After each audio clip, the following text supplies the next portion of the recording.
We're talking about the potential that God gives to us. I have a question as we get ready for the teaching this morning. Are you an optimist or are you a pessimist?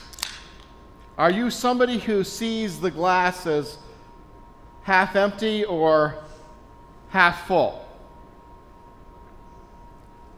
Knowing about our potential in God is to see the resources we have, not the resources that we are missing. Let us join together in a moment of prayer. God, open us up to hearing your word, to finding the potential within us that you have planted there. May it grow and flourish as we are together. Amen.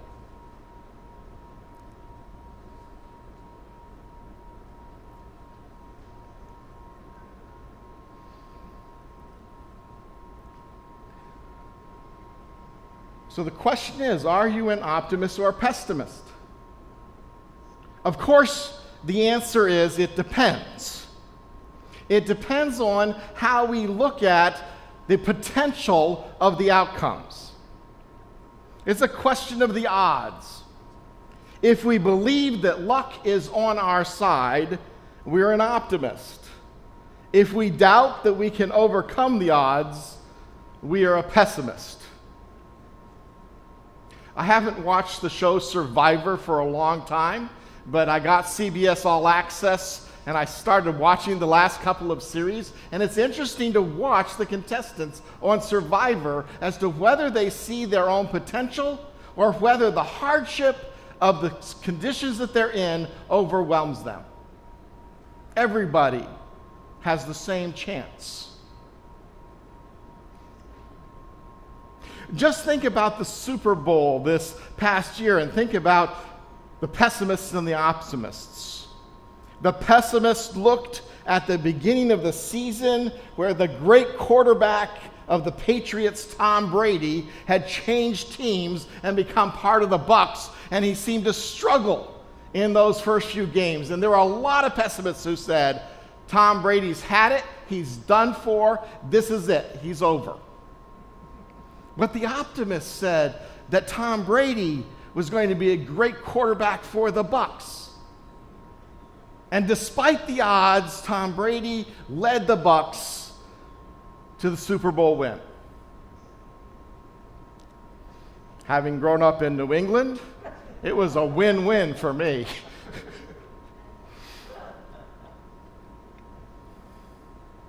Today we're going to talk about potential and possibility. Are you genuinely an optimist or a pessimist? Do you tend to look at potential, possibility, rather than lack? Is your glass half full or half empty? What if I told you that this was my glass and that this was your glass? And that this liquid represented your potential. And this glass represented my potential. Would you be an optimist or a pessimist?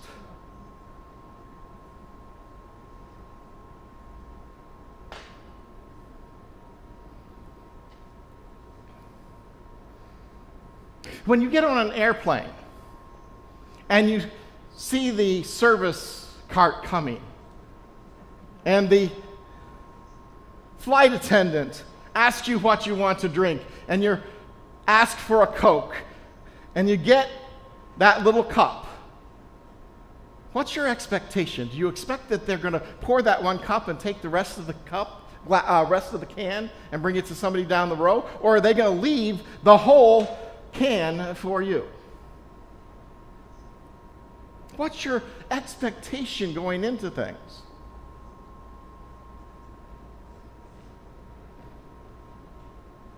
Does the size of the cup matter? The disciples returned to Jesus having been sent out to cast out demons. And they saw themselves as having very little potential. They couldn't imagine themselves accomplishing what Jesus accomplished, and indeed they failed. And they come back to Jesus, and they ask him why they could not cast out demons. And Jesus answers very curtly and to the point. You don't have enough faith. I tell you the truth, if you had faith even as small as a mustard seed, you could say to this mountain, move from here to there, and it would move. Nothing would be impossible.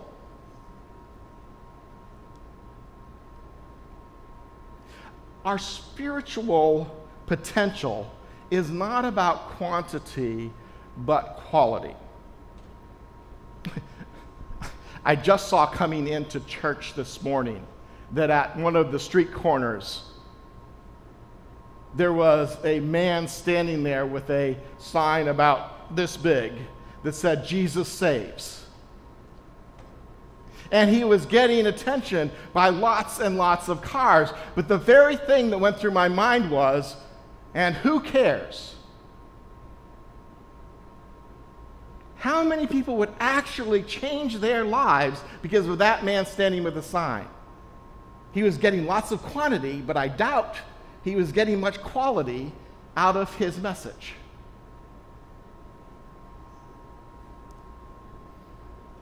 And Jesus says that if you had the faith of a mustard seed, if you just believed that you could plant that small seed of faith, that it would have great results.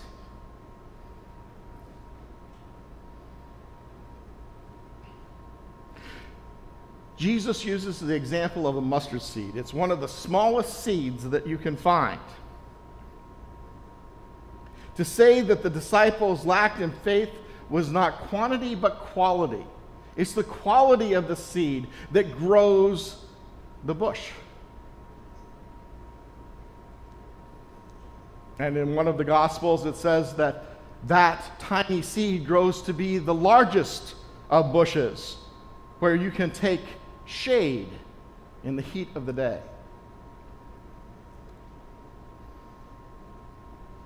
If they had trusted their potential in God, now hear this, if they had trusted in their potential in God, they would have been able to cast out demons. The possibility, they did not believe. Do you remember that child story, the little engine that could? You know, that's what this is about, is the idea that we already think of ourselves, know ourselves to be small and insignificant. But if we just think about the potential, if we just, I think I can, I think I can, I think I can, I think I can, I think I can, in God, all things are possible.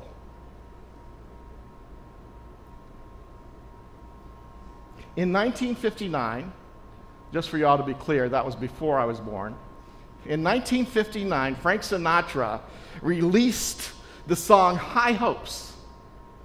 The song describes two scenarios where animals do seemingly impossible acts.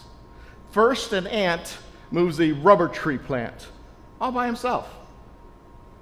Then a ram single-handedly puts a hole in a 1 billion kilowatt dam. The desires of these animals are described by the chorus as high apple pie in the sky hopes.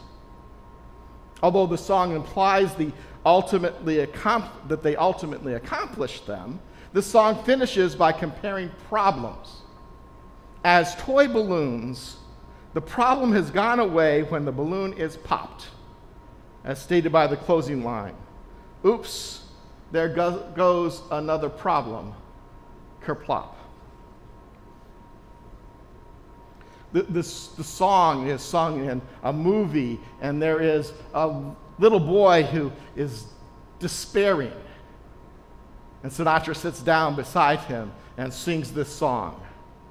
Next time you're found with your chin on the ground, there's a lot to be learned, so look around. just what makes that little old ant think he can move that rubber tree plant. Anyone knows an ant can't move a rubber tree plant. But he's got high hopes. He's got high hopes, high in the sky. Apple pie hopes. So anytime you're getting low, instead of letting go, just remember the ant. Oops, there goes another rubber tree plant. When trouble calls and your back's to the wall, there's a lot to be learned. That wall could fall. Once there was a silly old goat that thought he'd punch a hole in a dam. No one can make that ram scram. He kept butting that dam because he had high hopes. He had high hopes. He had high apple pie in the sky hopes. So anytime you're feeling bad, instead of feeling sad, just remember that ram. Oops, there goes another billion kilowatt dam. All problems just a toy balloon. They'll be burst soon. They're just bound to go pop. Oops, there goes another problem, kerplop. Oops, there goes another rubber tree plant. Oops, there goes a billion kilowatt dam.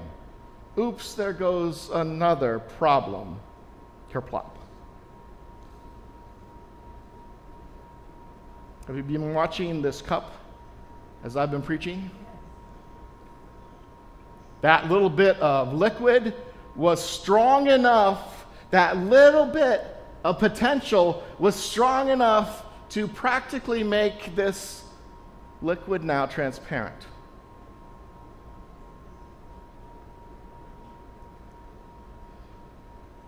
Sometimes we feel that the potential God has given us is so small and insignificant. But Jesus says if you have just a little bit of faith, the faith of a mustard seed, you can move a mountain. In the letter of Hebrews, time and time again, patriarchs and matriarchs, forebearers of the faith, were rewarded, not because of their accomplishments, but because of their faith. Their faith was counted as righteousness. Now, righteousness is an act, doing right. But in God, our faith makes us be righteous. It's that potential God has put in you.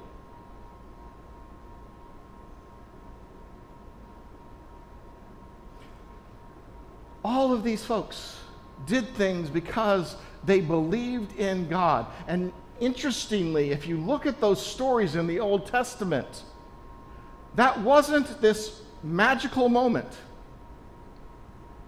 Abraham was called by God to go to a new land, to leave his home, to leave his family, because he was going to become a great nation. Exciting, wonderful. Yeah, let's go for it. And he is a young man, and he and Sarah go. And when they're in their 80s, they have their first child. Think of the time that Abraham sat there wondering what the heck God was going to do. He responded to that potential. But it took a long time, a lot of struggles, a lot of perseverance to start to see that that seed of faith had produced anything. And you know, like Abraham, sometimes we don't even see the end result. Abraham was promised descendants more numerous than the stars, more than the grains of sand on the beach. And he had one son. When we talk about that faith, that potential God has put in us, we can't even begin yet to know what will happen in that faith. You see, these disciples had this idea that if they went out because they were followers of Jesus, that they could be just like Jesus. And that's not really our goal. We can't become like Jesus overnight. Being a disciple, being a follower is to put our potential into it, to grow, to learn, to become. But not to give up on that faith. It's the goal of AA. The goal of AA is not to live the rest of your life sober. The goal of AA is to live today sober. So in our own personal Christian life, we won't be Jesus, but our goal is to be like Jesus today. To have that faithfulness, to recognize our potential. You as disciples are that tiny little mustard seed that can move mountains. You're that tiny little mustard seed that gets planted in the crack between the rocks of granite. And you find this little spot where you can begin to grow. And your roots go down and they start filling in all of the spaces. They start looking for all the moisture that they can find. They start to send forth the flower that comes up. And over time, that little plant can break down mountains. Go look in your driveway. That little piece of grass that grows there that now has cracked the entire sidewalk, the entire part of your driveway. You see, that's the faith of a mustard seed. Not being jackhammers, but being mustard seeds.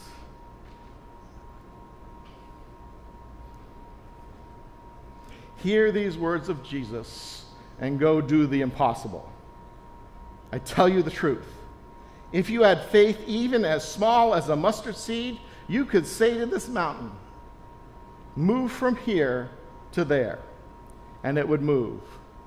Nothing would be impossible.